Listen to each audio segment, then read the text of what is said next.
शुक्लाम्बरधरम् विष्णुम् शशिवर्णम् चतुर्भुजम्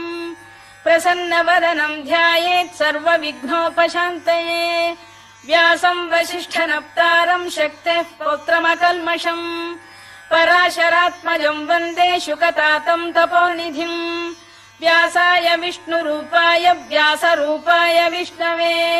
नमो वै ब्रह्मनिधये वासिष्ठाय नमो नमः अविकाराय शुद्धाय नित्याय परमात्मने सदैकरूपरूपाय विष्णवे सर्वजिष्णवे यस्य स्मरणमात्रेण जन्म संसारबन्धनात् विमुच्यते नमस्तस्मै विष्णवे प्रभविष्णवे ॐ नमो विष्णवे प्रभविष्णवे। श्रीवैशम्पायन उवाच श्रुत्वा धर्मानशेषेण पावनानि च सर्वशः युधिष्ठिरः शान्तनवम् पुनरेवाभ्यभाषत। युधिष्ठिर उवाच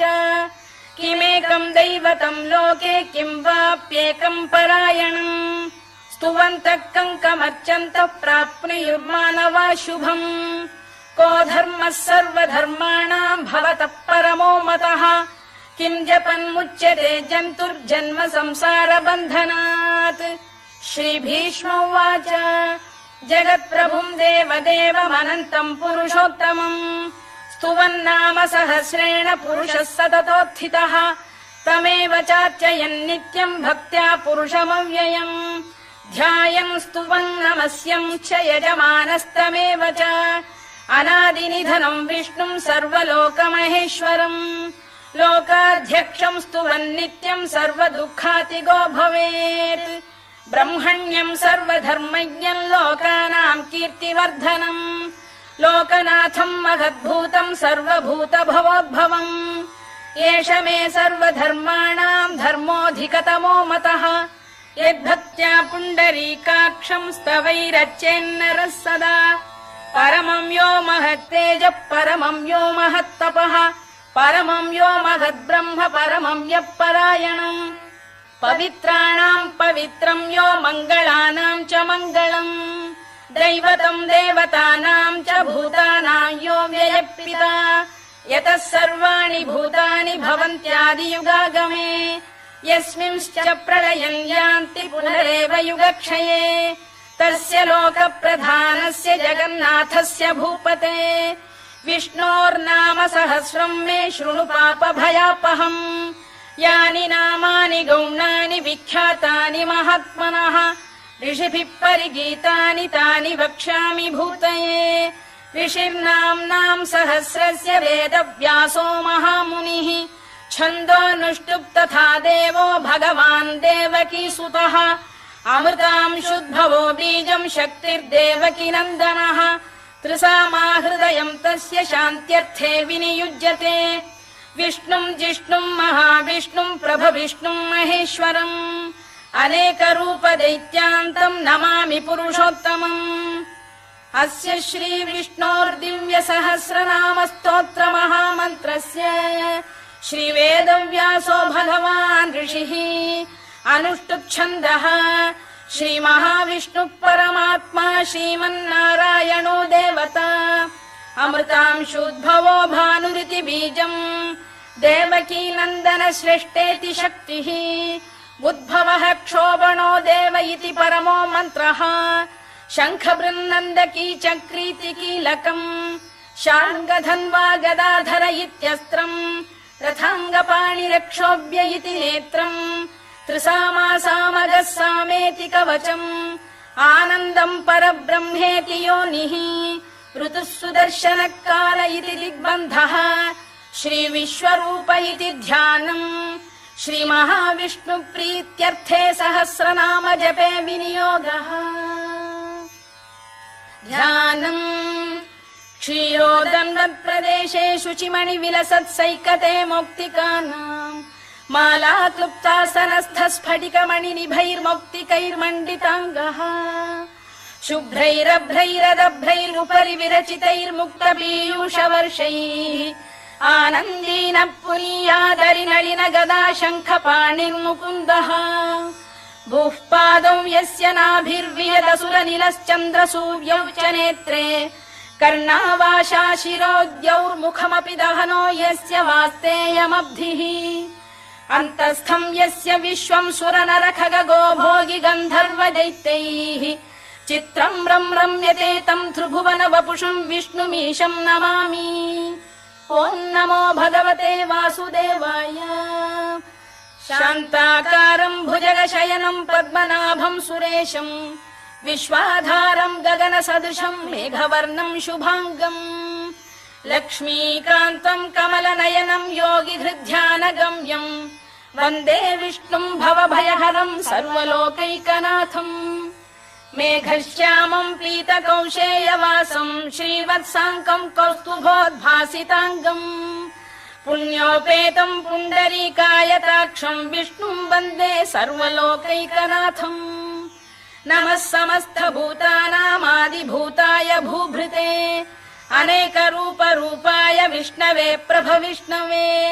सशङ्खचक्रं सकिरीटकुण्डलं सपीतवस्त्रं सरसीरुहेक्षणम् सहारवक्षस्थलशोभिकौस्तुभं नमामि विष्णुं शिरसा चतुर्भुजम्।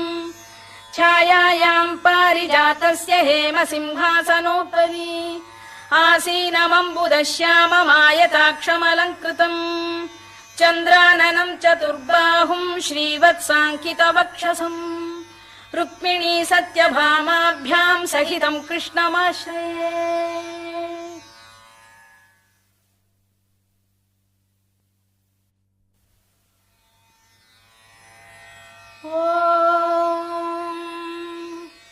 विश्वं विष्णुर्वषत्कारो भूतभव्य भवत्प्रभुः भूतकृद्भूतभृद्भावो भूतात्मा भूतभावनः भूतात्मा परमात्मा च मुक्तानां परमागतिः अव्ययः पुरुषः साक्षी क्षेत्रज्ञोऽक्षर एव च योगो योगविदां नेता प्रधानपुरुषेश्वरः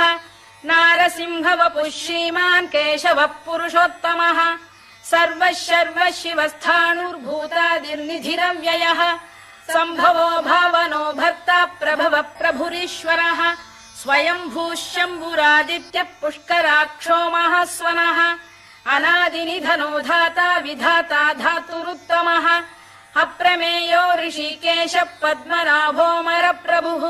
विश्वकर्मा मनुस्पष्टा स्थविष्ठस्थविरो ध्रुवः अग्राह्यः शाश्वतः कृष्णो लोहिताक्षप्रदर्दनः प्रभूतस्त्रिककुब्धाम पवित्रं मङ्गलम् परम्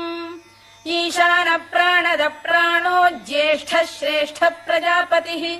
हिरण्यगर्भो भूगर्भो माधवो मधुसूदनः ईश्वरो विक्रमी धन्वी मेधावी विक्रमक्रमः अनुत्तमो दुराधर्ष्य कृतज्ञ कृतिरात्मवान् सुरेशः शरणं शर्म विश्वरेता प्रजाभवः अधः संवत्सरो व्याल प्रत्ययः सर्वदर्शनः अजः सर्वेश्वरः सिद्धः सिद्धिः सर्वादिरच्युतः वृषाकपिरमेयात्मा सर्वयोगविनिसृतः वसुर्वसुमनः सत्यः समात्मा संमितः समः अमोघः पुण्डरीकाक्षो वृषकर्मा वृषाकृतिः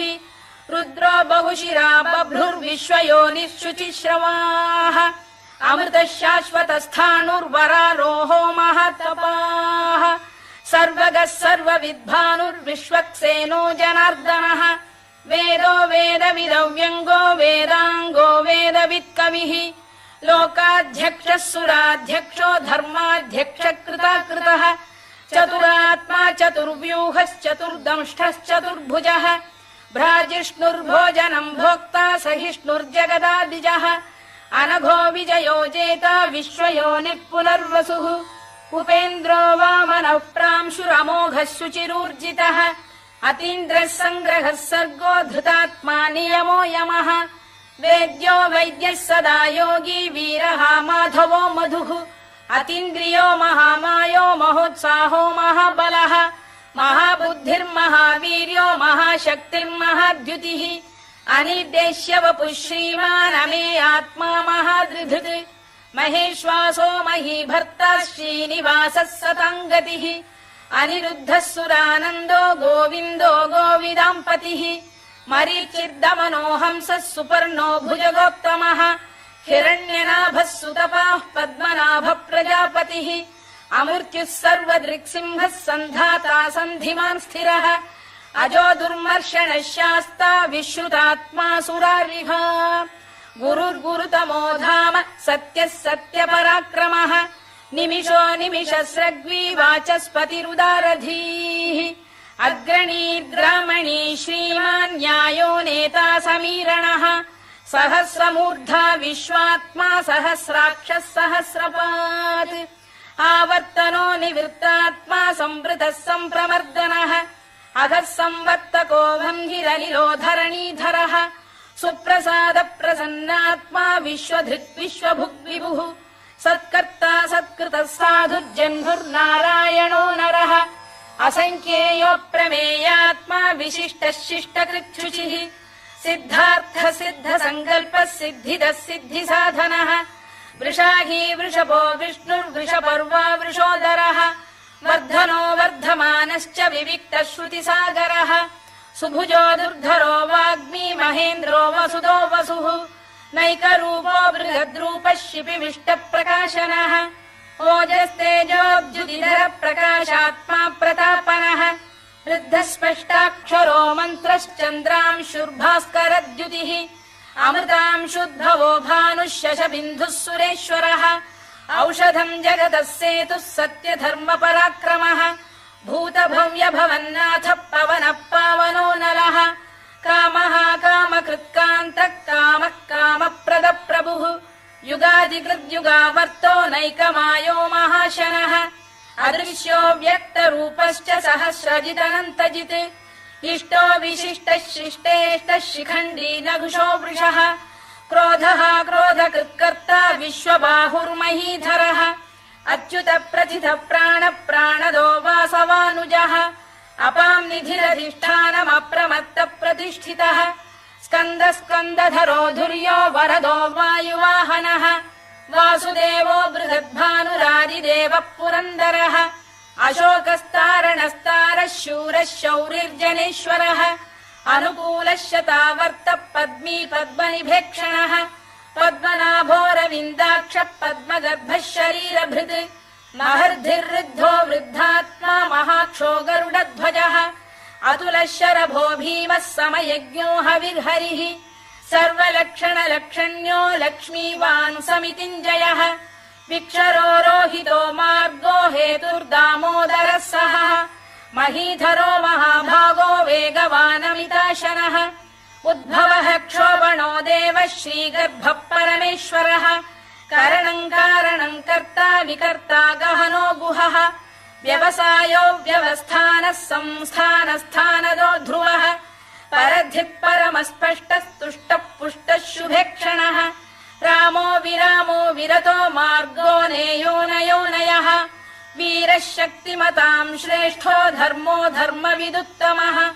वैकुण्ठः पुरुष प्राण प्राणद प्रणव पृतुः हिरण्यगर्भः शत्रुघ्नो व्याप्तो वायुरधोक्षजः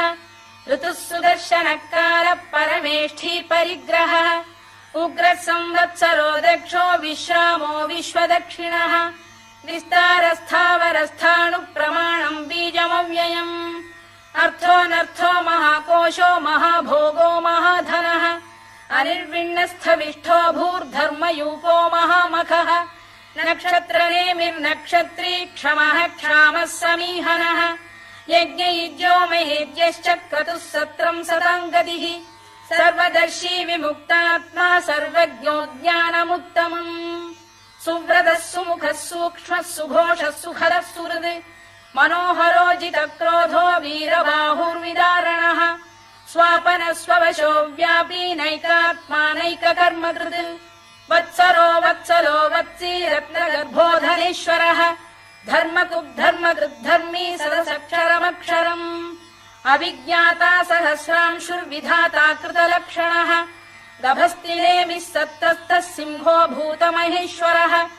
आदिदेवो महादेवो देवेशो देवभृद्गुरुः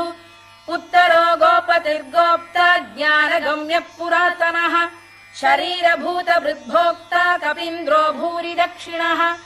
सोमपो मृतपः सोमः पुरुजित्पुरुषत्तमः विनयो जयः सत्यसन्धो दाशार्हः सात्वताम् पतिः जीवो विनयिता साक्षी मुकुन्दोमित विक्रमः अम्भोनिधिरनन्तात्मा महोदधिशयोऽन्तकः अजो महार्घः स्वाभाव्यो जिता मित्र प्रमोदनः आनन्दो नन्दनो नन्दः सत्यधर्मात्रिविक्रमः महर्षि कपिलाचार्यः कृतज्ञो मेदिनीपतिः त्रिपदस्त्रिदशाध्यक्षो महाशृङ्गकृतान्तकृत् महावराहो गोविन्दः सुषेणः कनकाङ्गनी गुह्यो गभीरो गहनो गुप्तश्चक्रगदाधरः मेधास्वाङ्गो जितः कृष्णो दृढः सङ्कर्षणोच्युतः वरुणो वारुणो वृक्षः पुष्कराक्षो महामनाः भगवान् बलहानन्दी वनमाली हलायुधः आदित्यो ज्योतिरादित्यः सहिष्णुर्गतिसत्तमः सुधन्वाखण्ड परशुर्दारुणो द्रविणप्रदः दिवस्पृक् सर्वदृग्व्यासो वाचस्पतिरयो निजः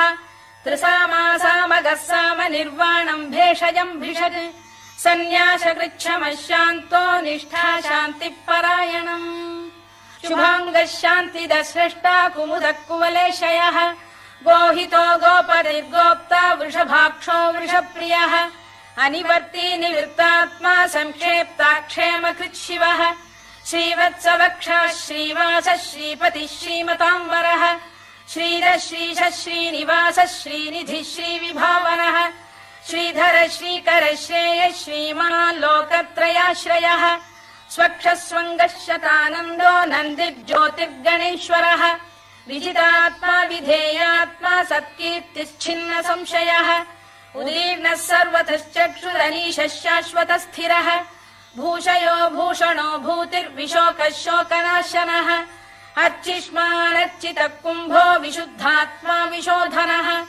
अनिरुद्धो प्रतिरथ प्रद्युम्नोमित विक्रमः कालनेमिनिहा वीरः शौरिः शूरजनेश्वरः त्रिलोकात्मा त्रिलोकेशः केशवः केशिहा हरिः कामदेवः कामपालः कामी कान्तकृतागमः अनिर्देश्य वपुर्विष्णुर्वीरोऽनन्तो धनञ्जयः ब्रह्मण्यो ब्रह्मकृद्ब्रह्मा ब्रह्म ब्रह्मविवर्धनः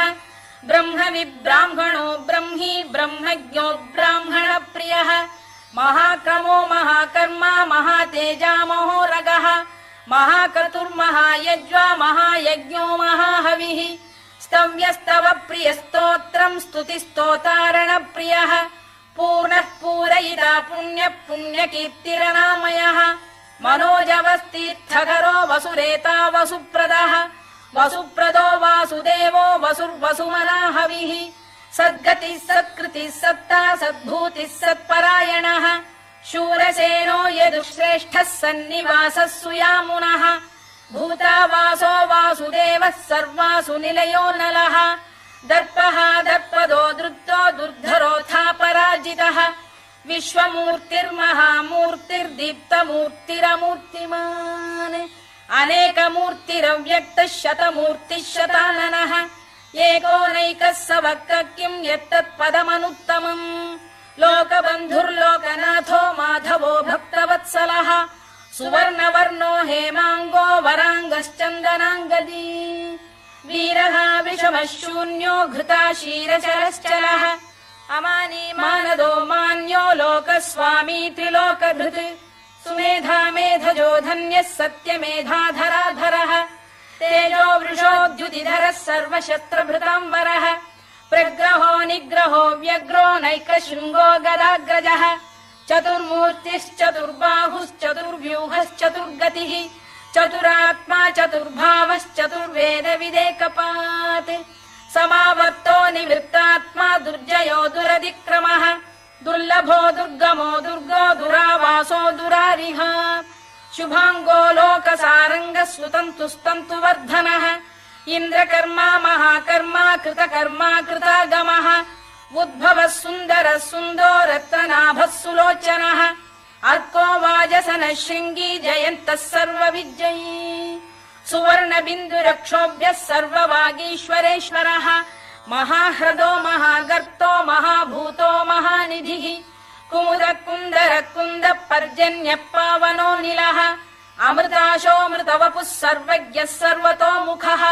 सुलभः सुव्रतः सिद्धः शत्रुजिच्छत्रुतापनः न्यग्रोधोदुम्बरोश्वत्थश्चाणूरान्ध्रैषूदनः सहस्रार्चिः सप्तजिह्वः सप्तैधा सप्तवाहनः अमूर्तिरनघोचिन्त्यो भयगृद्भयनाशनः अणुबृहत्कृशस्थूलो गुणभिर्निर्गुणो महान् अधृतस्वधृतस्वास्य प्राग्वंशो वंशवर्धनः भारभृत्कथितो योगी योगीशः सर्वकामदः आश्रमश्रमणः क्षामः सुपर्णो वायुवाहनः धनुर्धरो धनुर्वेदो दण्डो दमयिता दमः अपराजितः सर्वसहो नियन्ता नियमो यमः सत्त्ववान् सात्विकः सत्यः सत्यधर्मपरायणः अभिप्रायप्रियार्होः प्रियकृत्प्रीतिवर्धनः विहाय सगतिर्ज्योतिः सुरुचिर्कुतभुक् विभुः रविर्विरोचनः सूर्यः सवितारविलोचनः अनन्तो हुतभुग्भोक्ता सुखदो नैकजोऽग्रजः अनिर्विण्णः सदामर्षी लोकाधिष्ठानमद्भुतः सनात्सनातनतमः कपिलः कपिरव्ययः स्वस्तिदः स्वस्तिकृत् स्वस्ति स्वस्ति भुक् स्वस्ति दक्षिणः अरौद्रः कुण्डली चक्री विक्रम्यूर्जितशासनः शब्दातिकः शब्दसः शिशिरः शर्वरीकरः अक्रूरपेशलो दक्षो दक्षिणः क्षमिणाम्बरः विद्वत्तमो वीतभयः पुण्यश्रवणकीर्तनः उत्तारणो दुष्कृतिः पुण्यो दुःस्वप्ननाशनः वीरः रक्षणः सन्तो जीवनः पर्यवस्थितः अनन्तरूपोऽनन्तः श्रीर्जितमन्युर्भयापहः चतुरश्रो गभीरात्मा विदिशो व्यादिशो दिशः अनाधिर्भूर्भुवो लक्ष्मी सुवीरो रुचिराङ्गदः जननो जनजन्मादिर्भीमो भीमपराक्रमः आधारनिलयो धाता पुष्पहास प्रजागरः ऊर्ध्वगः सत्पथाचार प्राणद प्रणवप्रणः प्रमाणम् प्राणनिलय प्राणभृत्प्राणजीवनः तत्त्वम् तत्त्वविदेकात्मा जन्म मृत्युजरातिगः भूर्भुवः स्वस्तरुस्तारः सविता प्रपितामहः यज्ञो यज्ञपतिर्यज्वा यज्ञाङ्गो यज्ञवाहनः यज्ञभृद्यज्ञकृद्यज्ञी यज्ञभुग्यज्ञसाधनः यज्ञान्तकृद्यज्ञगुह्यमन्नमन्नाद एव च आत्मयोनिः स्वयम् जातो वैखानः सामगायनः देवकीनन्दनः स्रष्टा क्षितीशः पापनाशनः शङ्खबृन्नन्दकी चक्री शार्ङ्गधन्वा गदाधरः तथाङ्गपाणिरक्षोभ्यः सर्वप्रहरणायुधः सर्वप्रहरणायुधवोन्नम इति वनमाली गरीशाङ्गी शङ्खी चक्री च नन्दकी श्रीमान्नारायणो विष्णुर्वासुदेवोऽभिरक्षतु वनमाली गरीशाङ्गी शङ्खी चक्री च नन्दकी श्रीमान्नारायणो विष्णुर्वासुदेवोऽभिरक्षतु वनमाली गरीशाङ्गी शङ्खी चक्री च नन्दकी श्रीमान्नारायणो विष्णुर्वासुदेवोऽभिरक्षतु इतीदम् कीर्तनीयस्य केशवस्य महात्मनः नाम्नाम् सहस्रम् दिव्यानामशेषेण प्रकीर्तितम् य इदम् शृणुयान् नित्यम् यश्चापि परिकीर्तयेत् नाशुभम् प्राप्नुयात् किञ्चित् सोमुत्रेह च मानवः वेदान्तको ब्राह्मणः स्यात् क्षत्रियो विजयी भवेत् वैश्यो धनसमृद्धः स्यात् क्षूद्रः सुखमवाप्नुयात् धर्मार्थी प्राप्नुयात् धर्ममर्थार्थी चार्थमाप्नुयात् कामानवाप्नुयात् कामी प्रजार्थी चाप्नुयात् प्रजाम् भक्तिमान् यः सदोत्थाय शुचिस्तद्गतमानसः सहस्रम् वासुदेवस्य नाम्नामेतत् प्रकीर्तयेत् यशः प्राप्नोति विपुलम् याति प्राधान्यमेव च अचलाम् श्रियमाप्नोति श्रेयः प्राप्नोत्यनुत्तमम् न भयम् क्वचिदाप्नोति वीर्यम् तेजश्च विन्दति भवत्यरोगोद्युतिमान् बलरूपगुणान्वितः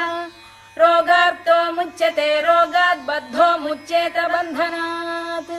भयान्मुच्येत भीतस्तु मुच्येतापन्न आपदः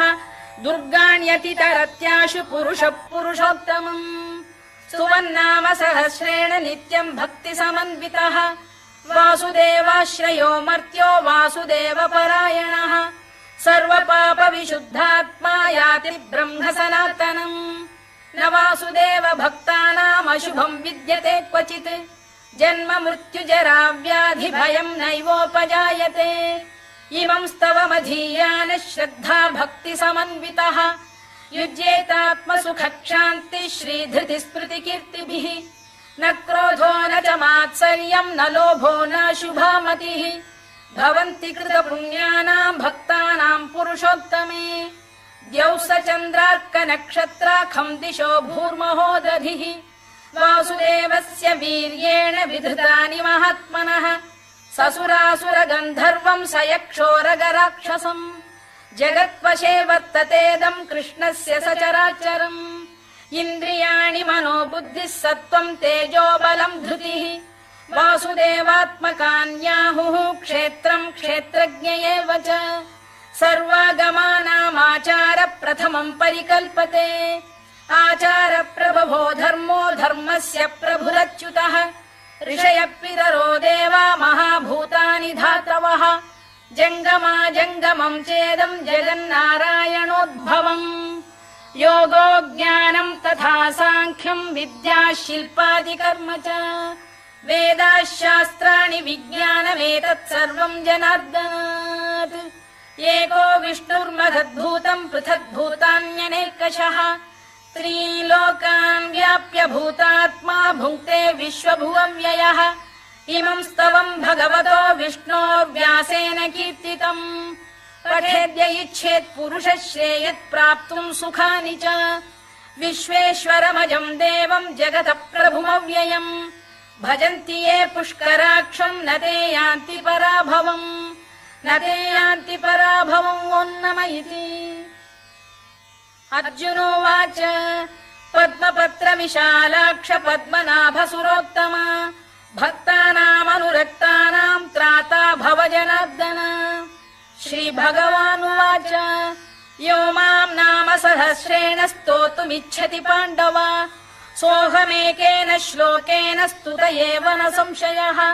स्तुत एव न संशयोऽन्नम इति व्यास उवाच वासनाद्वासुदेवस्य वासितम् भुवनत्रयम् सर्वभूतनिवासोऽसि वासुदेव नमोऽस्तु ते वासुदेव नमोऽस्तु ते ओन्नम इति पार्वत्युवाच केनोपायेन लघुना विष्णोर्नाम सहस्रकम् पठ्यते पण्डितैर्नित्यम् श्रोतुमिच्छाम्यहम् प्रभो ईश्वर उवाच श्रीराम राम रामेति रमे रामे मनोरमे सहस्रनाम तत्तुल्यम् राम नाम वरानने श्रीराम राम रामेति रमे रामे मनोरमे सहस्रनाम तत्तुल्यम् राम नाम वरानने श्रीराम राम रामेति रमे रामे मनोरमे सहस्रनाम तत्तुल्यम् राम नाम वरानने राम नाम वरानन ओन्नम इति ब्रह्मोवाच नमोऽस्त्वनन्ताय सहस्रमूर्तये सहस्रपादाक्षि शिरोरुबाहवे सहस्रनाम्ने पुरुषाय शाश्वते सहस्रकोटियुगधारिणे नमः सहस्रकोटियुगधारिणे नम ओन्नम इति सञ्जय उवाच यत्र योगेश्वर कृष्णो यत्र पार्थो धनुर्धरः तत्र श्रीर्विजयो भूतिर्ध्रुवानीतिर्मतिर्मम श्रीभगवानुवाच अनन्याश्चिन्तयन्तो मां ये जनाः पर्युपासते तेषाम् नित्याभियुक्तानां योगक्षेमम् वहाम्यहम् परित्राणाय साधूनां विनाशाय च दुष्कृताम् धर्म संस्थापनार्थाय सम्भवामि युगे युगे आर्ता विषण्णाः शिथिलाश्च भीता घोरेषु च व्याधिषु वर्तमानाः संकीर्त्य नारायण शब्दमात्रम् विमुक्त दुःखाः सुखिनो भवन्तु कायेन वाचा मनसेन्द्रियैर्वा बुद्ध्यात्मना वा प्रकृते स्वभावात् करोमि यद्यत् सकलम् परस्मै नारायणायेति समर्पयामि।